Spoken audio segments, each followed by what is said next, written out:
Hola, buenas tardes. Mi nombre es Romina Núñez. Muchas gracias por convocarme. Es una propuesta muy interesante y por darme el espacio para, darme a conocer. Soy de Buenos Aires, soy procuradora desde el año 2009, me gradué como abogada a principio de año. A su vez también soy mamá de una persona con discapacidad, de un nene de 6 años, que su diagnóstico es trastorno del espectro autista, con descenso cognitivo. Según estudios neuropsicopedagógicos, su nivel intelectual a sus casi 6 años es de aproximadamente 2-3 meses de vida. Y esta experiencia más la profesión me llevó a capacitarme para saber, entender y ayudar en todo lo que tiene que ver con la discapacidad y con los derechos y lo que hay también detrás de lo que se ve. Por eso es que este año dije, con toda esta información que tengo, quiero aportar a la sociedad. Y en realidad no es que es este año, es un proyecto que viene desde hace un año y este año se empezó a ejecutar, a darse a conocer. Por eso creé una marca que inicié la presentación ante el INDI, se llama Derecho Inclusivo, con el fin no de comunicar solamente los derechos de las personas con discapacidad, porque considero que ya hay muchas páginas, muchos colegas que lo difunden y muy bien, sino cómo esos derechos ejecutarlos para, por ejemplo, evitar llegar a un amparo. Siempre destaco que el colectivo de discapacidad, del cual me siento parte, tiene el inconveniente, por así decirlo, o el beneficio, depende cómo se lo vea, de que a diferencia de otros colectivos en el cual luchan para conseguir derechos y que se sancionen leyes, el colectivo de la discapacidad ya tiene mucha normativa local, nacional y la convención. Este tratado que tiene jerarquía constitucional. Y sin embargo, en la práctica, todos los días los derechos son vulnerados, teniendo toda la legislación para poder eliminar las barreras sociales y que se pueda dar se puedan cumplir todos los derechos. Siempre le explico a las familias con las que vengo hablando hace un montón de tiempo, desde que empecé el camino del diagnóstico de mi hijo, que la discapacidad hay que empezar a perderle el miedo a la palabra discapacidad, incluirla en nuestra vida como parte de la diversidad, de la neurodiversidad. Somos todos distintos. Dentro del colectivo del TEA hay muchas personas que no quieren que se refieran a sus hijos como personas con discapacidad, es totalmente respetable, pero hay que diferenciar el concepto y remarcar que el concepto de discapacidad de hoy no es el mismo de hace muchísimos años atrás. Todo esto que se habla del modelo social, del concepto de discapacidad. Sí, años atrás existía un modelo médico rehabilitador, en el que se consideraba a la persona con discapacidad, se asimilaba a una persona enferma que había que curar o rehabilitar. Esto se sabe que no es así. Hoy el concepto de discapacidad es la interacción entre la deficiencia que pueda tener una persona, y uso la palabra deficiencia porque es la que encontró la Convención para definirlo, la que utiliza, y las barreras sociales. Uno de los ejemplos más claros es la persona que tiene que trasladarse en silla de ruedas. No es una persona con discapacidad porque se tiene que trasladar en silla de ruedas, sino porque no hay rampas, y eso es una barrera social, y por eso esa persona está en una condición de discapacidad. Y esto se traslada a los ejemplos de cualquier tipo de discapacidad, como la intelectual. En el caso de mi hijo, que tiene, por ejemplo, una deficiencia en la comunicación, porque es una persona no verbal, y que a su vez todavía estamos trabajando en los medios alternativos de comunicación, a ver si aprende a comunicarse de otra manera. Él no tiene una discapacidad solo por el hecho de tener una deficiencia en la comunicación, sino porque se encuentra con barreras en cuanto a la comunicación, porque nos encontramos que, por ejemplo, él es muy visual y aprende por repetición imágenes, y sabemos todos que no hay pictogramas en espacios públicos en la mayoría de los lugares. Y lo que quiero también remarcar y hablar, que me parece muy importante, es los apoyos. Los apoyos que están contemplados,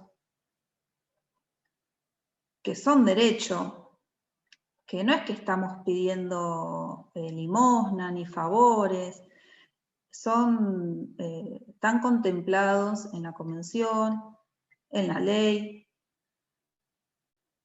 Una figura que en mi caso fue un antes y un después, fue la figura del acompañante terapéutico en domicilio, y en el que yo explico mucho cuando hablo con las familias cómo conseguirlo. Porque nos ha pasado muchas veces a todos de que el médico da una indicación y tener que volver al médico para que rehaga la indicación de otra forma para conseguir la prestación. Y estas son todas trabas burocráticas que generan un desgaste enorme. Ya las familias de personas con discapacidad, que tenemos la enorme responsabilidad y que del corazón queremos darles lo mejor, como cualquiera de nuestros hijos, pero bueno, acá tenemos que entender que ellos tienen un régimen jurídico específico, tienen una legislación específica que les garantiza determinados derechos, tienen cubiertas determinadas prestaciones al 100%. Y sin embargo, cuesta mucho acceder a ellas, no es tan sencillo, y por más que uno tenga una obra social, lo tiene que cubrir la obra social, por más que tenga una prepaga, lo tiene que cubrir la prepaga, y si no se tiene ninguna de estas dos, el Estado tiene que hacerse cargo y brindarle a la persona con discapacidad lo que está indicando el médico. Yo lo que trato siempre es dar las herramientas para evitar que la familia tenga que realizar un amparo y judicializar. Considero que demostrando en la obra social o en la prepaga cierto conocimiento sobre cómo tiene que estar hecha la orden médica, el resumen de historia clínica, y acompañarlo de una carta administrativa en donde se demuestre el conocimiento y que se está asesorado, se pueden obtener buenos resultados, y porque también lo vivo yo todos los días con mi experiencia personal, y a su vez porque comparto experiencias hace muchos años con familias de todo el país, porque ni bien me recibí el diagnóstico, me puse en contacto con el colectivo de discapacidad de varias provincias, bueno, también de la localidad a la que yo pertenezco, que soy de la provincia de Buenos Aires, del partido de Quilmes. Y esto también ayuda mucho a, bueno, saber cómo es el funcionamiento en todas las obras sociales. El conocimiento es poder, y yo que estoy en una obra social, conozco familias que están también en la misma, pagamos lo mismo, y sin embargo presentar las cosas de una forma o la otra hace la diferencia. Entonces yo lo que intento desde mi humilde lugar es dar esa información sobre cómo es la mejor manera de justificar las cosas, más allá de que no tendría que haber grandes vueltas, porque nada más estamos pidiendo el cumplimiento de los derechos, no favores ni limosna. Entonces es muy importante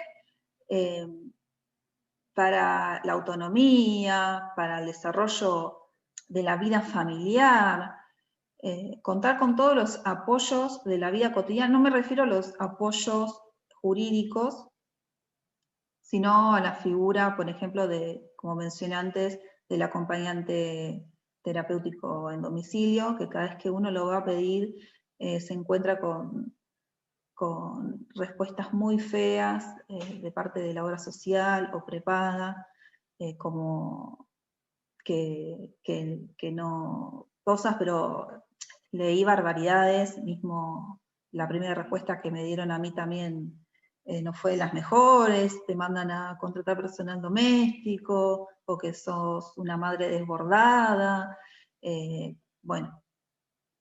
Pero tiene mucho que ver también cómo lo justifique el médico, y los médicos no todos saben de lo que pasa detrás de esta burocracia en cuanto a la discapacidad, y bueno, entonces uno tiene que explicarles y guiarlos también en cómo tener que justificarlo para tener la menos cantidad de problemas posibles a futuro.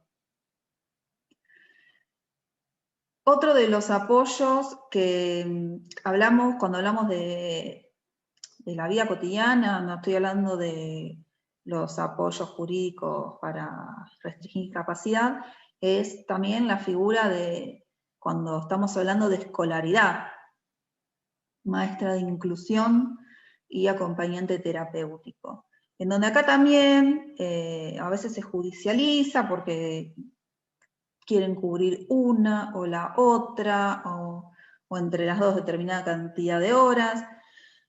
Y lo cierto es que se tiene que cubrir lo que indica el médico, la cantidad de horas que indica el médico, y son figuras distintas, no es una o la otra. La maestra de inclusión se va a dedicar a adaptar la currícula. Vuelvo a usar el ejemplo de mi hijo, porque bueno, me parece también para que nadie se sienta ofendido, siempre uso el ejemplo de mi hijo. Él no entiende el lenguaje verbal, entonces la currícula se adapta a imágenes.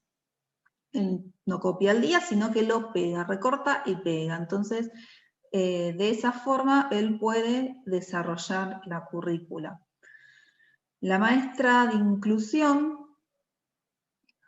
a su vez, va a desarrollar un PPI, que es un proyecto pedagógico inclusivo, para ese niño, y en base a cuál a los objetivos de ese PPI se lo va a evaluar,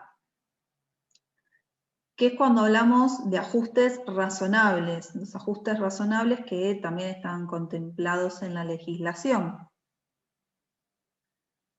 Por ejemplo, un objetivo del primer año del colegio para todos los alumnos podrá ser aprender el abecedario, a escribir. Bueno, el de un niño con discapacidad intelectual, por ejemplo, su PPI podría ser que aprenda a escribir el nombre. Y esto con toda la currícula. Y va a ser evaluado en base a ese objetivo, el de su proyecto pedagógico inclusivo. Y cuando hablamos de acompañante externo, que no es lo mismo que acompañante en domicilio, el acompañante externo, su función va a estar acompañando en lo conductual, en tratar de que ese niño adquiera habilidades, que pueda participar de las actividades, es más cuerpo a cuerpo, no tiene que ver con lo pedagógico. En el caso de mi hijo, que no puede permanecer sentado mucho tiempo, bueno, ella su acompañante externo se ocupa de ir sentándolo, de ir integrándolo. Ese es el trabajo que desarrollan con mi hijo. Al menos en la presencialidad, ahora en la época, acá estamos sin clases presenciales y se complica más, el modo de trabajo es distinto. Y esto también llevó a que muchas familias también estén pidiendo la figura del acompañante terapéutico en domicilio, confundiendo a la hora de justificarlo ante las obras sociales y prepagas, y por eso hay muchos rechazos. Porque la figura del acompañante en domicilio está contemplada con el fin de ganar autonomía, de que la persona aprenda cosas, habilidades de la vida diaria, como comer con cubiertos, como, depende de la edad, aprender a hacer algún mandado, un camino determinado, costumbres de higiene.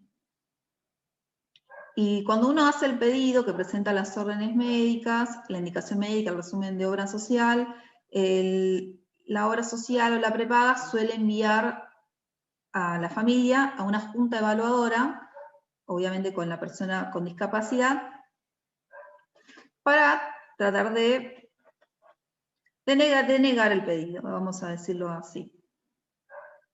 Y la familia en desconocimiento plantea la situación.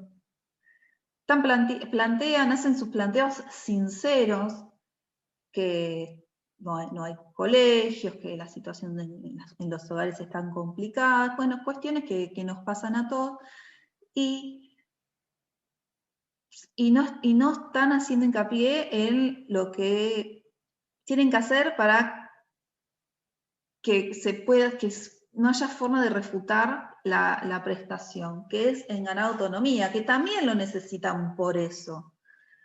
Me ha pasado a mí también, cuando pedí esta figura a mi obra social, que hice mucho hincapié en otras cuestiones que estaban pasando en la cotidianidad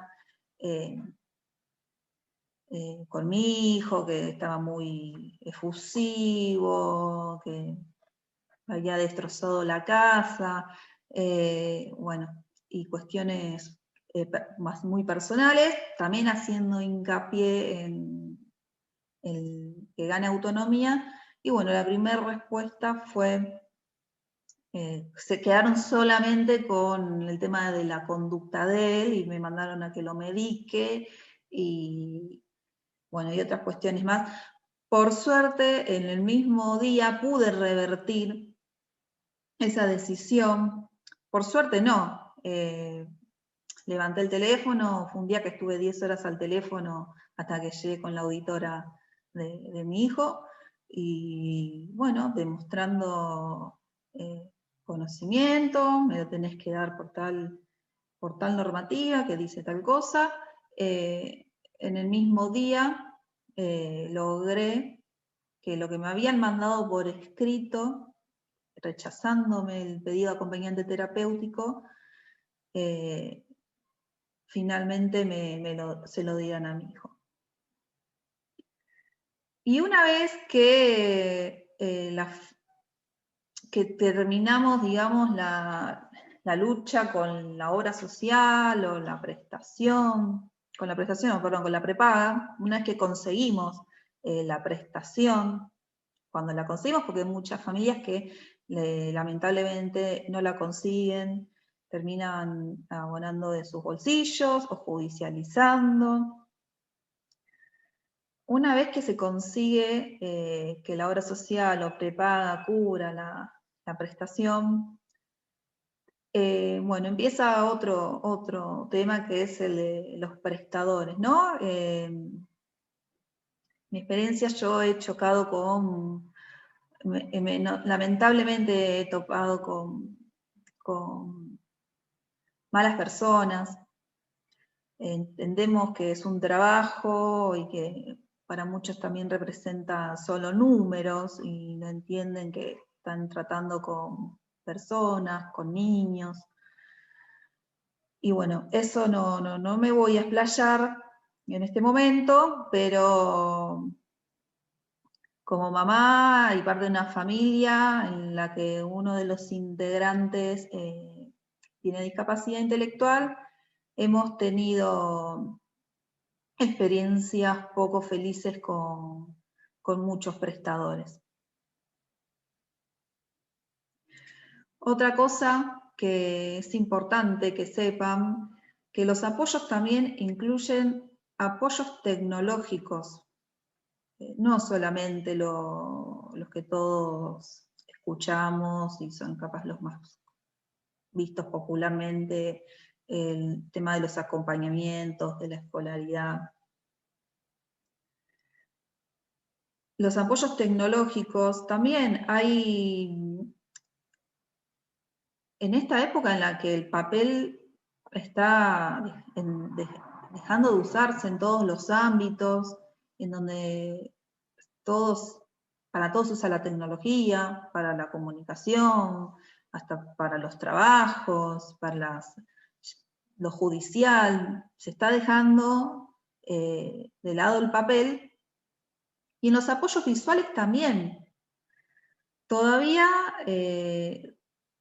usamos los pictogramas en papel, los imprimimos, los plastificamos, bueno, vamos mostrando, tratamos de que se comuniquen con eso, pero también los apoyos incluyen los apoyos tecnológicos. Y hay fallos al respecto, en donde se ha ordenado a la obra social cubrir apoyos tecnológicos como un iPad, ya que hay aplicaciones específicas, hay nacionales y también del exterior, con sistemas de comunicación alternativos. Entonces, todo lo que implique la integridad de la persona con discapacidad y que se pueda desarrollar y eliminar barreras, tiene este tratamiento jurídico específico y son sus derechos. ¿Cómo certifica el Estado la discapacidad?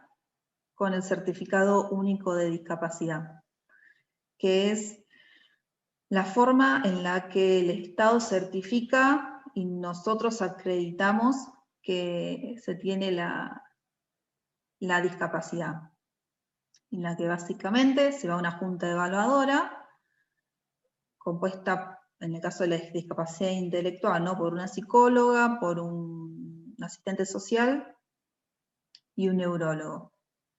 Además de que hay que acompañar el día de la entrevista de todos los informes y evaluaciones médicas que se tengan. El mensaje que, para ir cerrando, que quiero dar, que es como yo les explico a mis hijos, a mis otros hijos, qué pasa con su hermano Ignacio.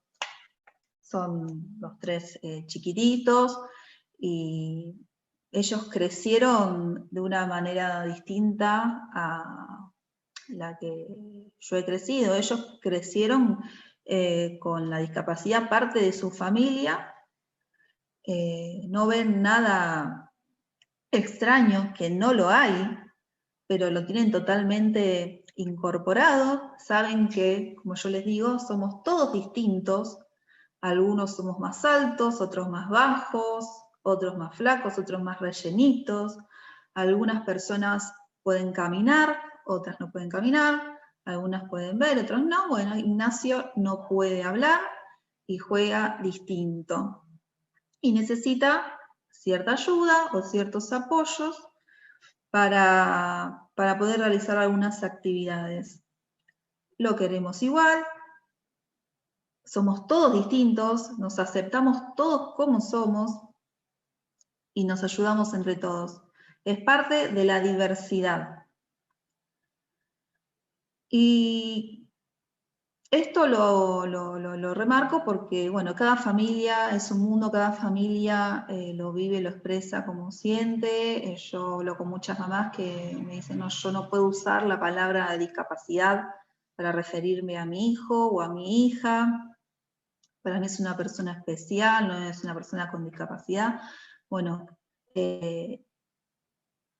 académicamente y jurídicamente la forma correcta de referirse es persona con discapacidad, académicamente hablando. Después, si la persona con discapacidad se percibe distinto, y nadie puede decirle nada, cada uno se autodefine como quiera, se siente. Si el día de mañana mi hijo lograra tener lenguaje y él quiere que me digan, que le digamos que es una persona autista, yo no tendré ningún problema en referirme así hacia él. Pero la forma correcta es persona con autismo, no autista. Yo no soy Romina la diabética, podré ser Romina con diabetes, tengo diabetes. Es un ejemplo.